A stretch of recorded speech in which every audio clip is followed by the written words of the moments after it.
One. Hey, Oasis. Hope your week is starting off great. Man, it's just a new week, new beginning. And take that and run with it.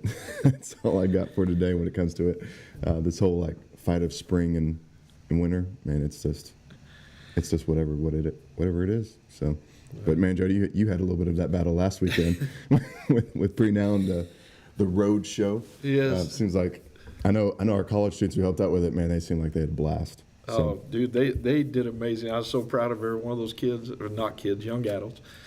But yeah, we're maybe getting rain or snow or possibly both right now as we're doing this outside. But yeah, a couple of weeks ago, or April 15th, we hit the road with 5.6. Instead of doing Pre-Now at the church camp or up here at the church, we literally took it on the road. That's why we called it Road Show.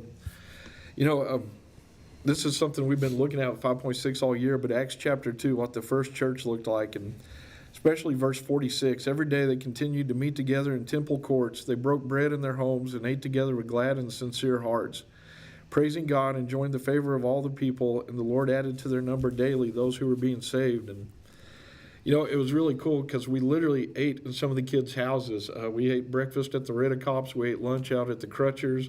We were supposed to eat supper at the Canyon. That's where the storm literally blew right over us, and so kind of killed our cooking plans and shortened our hike. But it was amazing watching them because there's something different about sitting in this auditorium compared to me and you sitting together at one of our houses. Yep.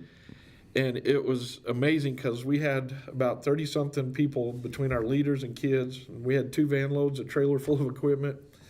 And we went into these front rooms that were really nice size, but man, kids crammed all in the floor on the couches, to see what the maximum capacity of a piece of furniture is.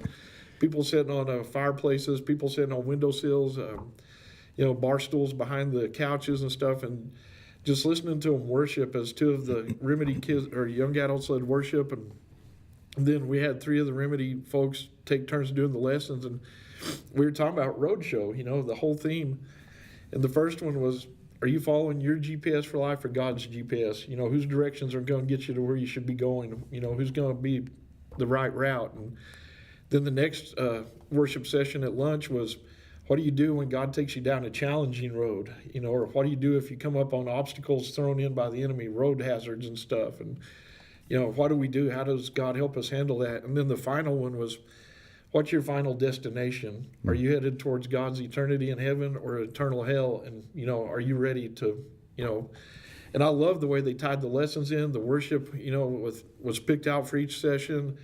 The college folks led the games, and, we just had some adults because of insurance reasons driving the vans. But yeah. Other than that, we stepped back and we watched the young adults run with it. And it was so cool seeing God work through them to impact that next generation. And man, as I was sitting there looking, all of them but 2 had come through kids ministry here at the church. And that's so cool to see that cycle, that generations of faith interacting, impacting each other. And it was truly a powerful day.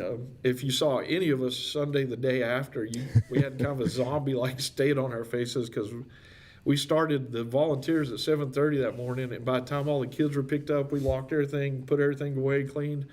I think we all got home about 10, and, we were literally in vans for 4 hours of that day, and I still managed to log almost 15,000 steps.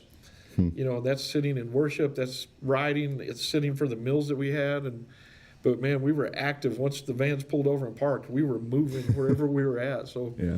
But it was just a great day, and as we talked about the scripture the Wednesday after, we were kind of looking at stuff, and you guys saw the church in action. We're not just the church when we're meeting here at 8201 Canyon Drive. We are the church out on the rim of the canyon. We're at the church in Bushland. We're at the church out in McBride Alabates Canyon.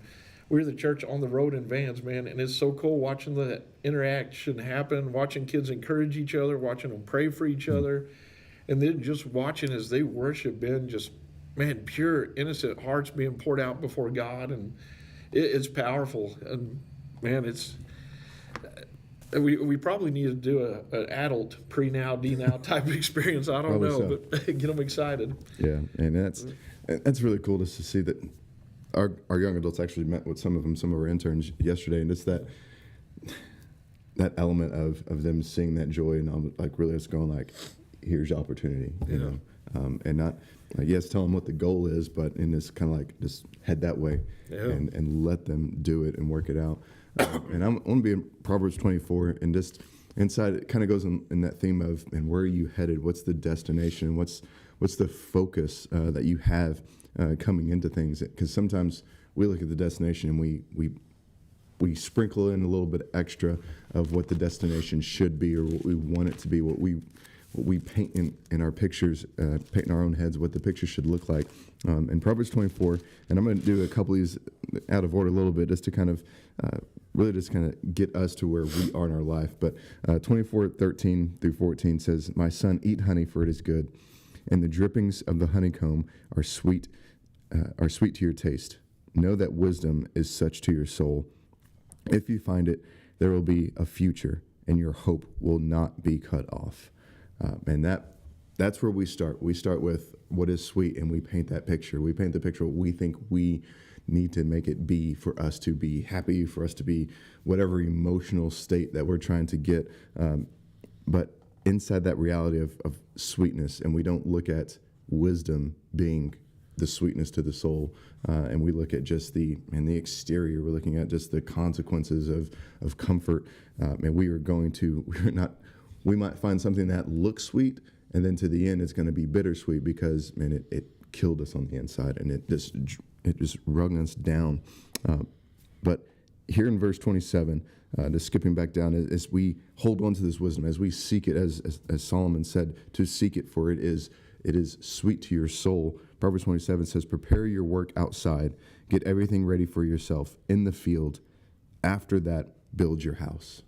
And now we see a little bit of wisdom, not just showing us what the next step is, but what a good discerning next step is, of prepare your field. Go out and prepare what is going to help provide for you, your family, but also others. It's not just this element of, this is where my life is going to be and where my life is going to live. It says, and then build your house, right? So take that sweetness of what we think that we need or what we want and put it at the back of the line. Because with this wisdom, and we are going to be able to be much stronger, much able to pour into that next generation when there's an opportunity of just being willing, not having to be told, hey, will you please come and help? It's being open and willing, and sometimes waiting for that opportunity. And I think very much of this younger generation, man, they kind of understand that to a degree. Some of them, sure, they're impatient, but man, I think a lot of them are maybe more eager than they are just impatient. And so with this wisdom and this preparing of having the right perspective, one more verse is verse 10. And this is kind of looking at the outcome. Make sure we're paying attention. It says, if you faint in the day of adversity, your strength is small. If you faint in the day of adversity, your strength is small. Outcomes are important, but if all we ever do is focus on the outcomes, we're going to miss some small disciplines that truly prepare us to be stronger when the adversity comes.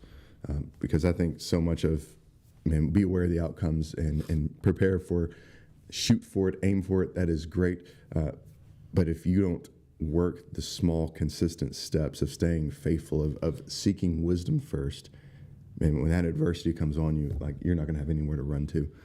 You're going to crumble, and someone else is going to have to come in. But the reality is, God wants us already at that spot. Someone else was the wisdom from God that prepared us to identify the path and to put everything in the proper order. So when it comes to the point in time of adversity, sure, some circumstances might be changed, but our peace is still there, and the hope is still there. As the first verse we talked about, that it says, and your hope will not be cut off if we seek for the wisdom that is for our soul. And so hope is you go into the rest of this week, that you take time just to look at the scriptures, to take something in, so that you can see opportunities that come up of whatever events we have coming down the pipeline, that is to reach out to our community or to reach out to the generation that is around us at church week in and week out. Because, man, we always need help. The church always needs help. Doesn't matter what it is, not necessarily a desperate sense, but, man, we are always needing help because we all need to get stronger to be able to push forward this wisdom that God gives to us.